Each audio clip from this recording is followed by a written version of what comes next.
मध्य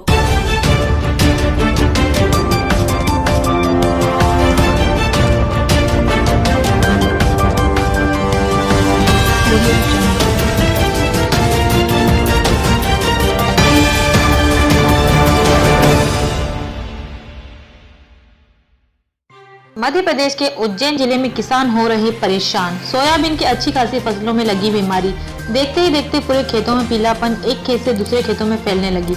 India 24 news ने भी जमीनी हकीकत को देखा। वहीं किसानों की फसलों की समस्या देखने कलेक्टर आशीष सिंह भी खेतों में पहुंचे।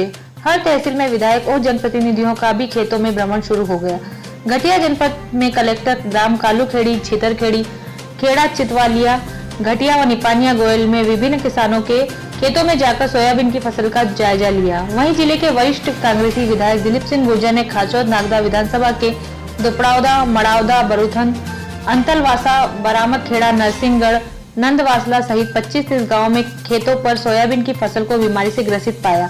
इस बीमारी के कारण पत्तियों पर असामान्य पनीले धब्बे दिखाई देते हैं, जो बाद की अवस्था में भूरे या काले रंग में परिवर्तित हो जाते हैं। कलेक्टर और विधायक ने किसानों को फसल बीमा करने का संदेश दिया। विधायक दिलीप सिंह गुर्जर ने किसानों की समस्या को विधानसभा में भी उठाने की बात और मुख्यमंत्री शिवराज सिंह ने पुराने वादे के अनुसार मुआवजा देने की बात कही। वहीं इंडिया 24 न्यूज ने किसानों की गंभीर समस्या को लेकर खाचौद ब्लॉक कृषि विस्तार अधिकारी केसी मालवी से चर्चा कर जाना कि क्या है हकीकत, किसान इस वक्त फसलों के लिए क्या करें। उज्जैन ब्यूरो सुरेश जाटवा की रिपोर्ट। ऑनलाइन फेल बता रहा कल ना एटीएम साहब कल आया। अभी किसान लोग से चर्चा हुई, उन लोगों ने का कहना है कि ये शिवराज जी ने खेतों पिछली बार जब फसल खराब हुई थी सोयाबीन की तो 40,000 रुपये हेक्टर के देने की बात कही थी। तो हम माननीय शिवराज जी से अनुरोध करते हैं कि उन्होंने जो मुख्यमंत्री बनने के पहले 40,000 रुपये हेक्टर देने की बात हुई थी, उसको इस बार किसानों को दें, जिससे किसान के आर्थिक स्थिति ठीक रहे। परेशान है, हर बार किसानों की फसलों पे नुकसान होता है, प्राकृतिक आपदा होती है। अभी तक किसानों को पुराना पैसा बीमा नहीं मिल पाया है। अभी एक नई आपदा आ गई है कि खड़े खड़े सोयाबीन खराब हो रही है। तो क्या गवर्नमेंट कर रही, प्रशासन क्या कर रही है इसके लिए? देखो, मैं के.एस. मालवी, वरिष्ठ कृषि विकास अधिकारी।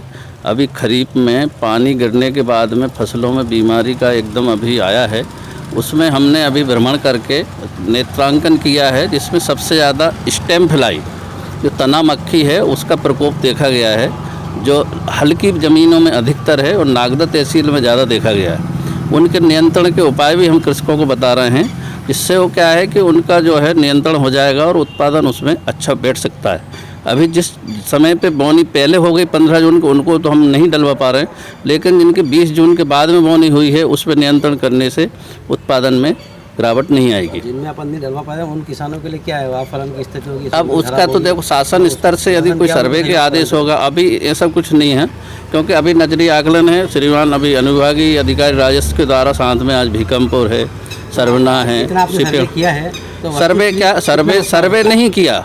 सिर्फ हमने ये देखा है कि किस क्षेत्र में और किस फसल से, किस बीमारी से, हाँ, वो उसके बीमारी से किस प्रभावित है फसल। इसमें पता लग रहा है कि भाई जैसे वायरस की तरह एक खेत से उड़ के दूसरे। नहीं, वायरस नहीं है, वायरस नहीं है, ये एक फंगस के कारण से है। एंथ्रेक्नोज बीमारी है, एक एरियल ब्लाइट है, और तीसरा हमने देखा है आपका सफ़ेद मक्खी भी है, जो तना मक्खी का सबसे ज़्यादा प्रकोप है उसके अंदर। ये एक खेत से दूसरे खेत में संक्रमित भी कर रही है? बिल्कुल, तना मक्खी का तो होता है। तना मक्खी संक्रमित नहीं करती, तना मक्खी फैलती है और अंडे देती, उससे उसके अंदर तने में एक इल्ली बनती है और वो खाती है अंदर, जिससे पौधे में जो है पोषक तत्व जाना बंद हो जाता है और पौधा पीला सूख जाता है।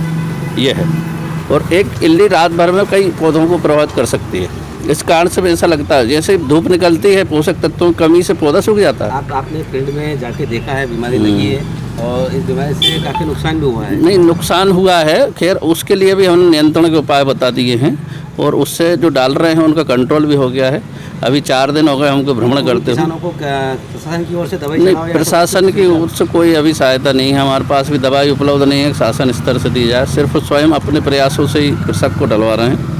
सिर्फ हम उनको जानकारी उपलब्ध करा रहे हैं कि भाई ये मार्गदर्शन देने के बाद में उनको जो है अपनी फसल की जो है बीमारी से छूट मिल सकती है। पीलापन आया है और वो बात हद तक सही भी पाई गई है। तो सभी से मैंने अपील करी है कि क्योंकि प्रधानमंत्री फसल बीमा योजना की आखिरी तारीख 31 तारीख है जी। 4 दिन का समय है। जितने भी लोग जिन्होंने बीमा नहीं कराया, अगर बीमा करा लेंगे तो सभी को उसका लाभ प्राप्त हो जाएगा और जो भी नुकसान होगा उसकी भरपाई इससे संभव होगी। इधर भी सर जैसे कि जानकारी लेना चाहूँगा मैं कि बहुत पुराना बीमा सर यहाँ पे 2017-18 का बीमा यहाँ पे अभी तक नहीं मिला है, 18-19 का। जो भी पिछले 2-3 साल का बीमा था लगभग 90% 95% हर जगह बच गया है। कहीं कहीं पर इक्का दुक्का समस्याएं हैं जो कहीं गलत एंट्री होने की वजह से या फिर कुछ अन्य वजह से बाकी है, वो बहुत जल्दी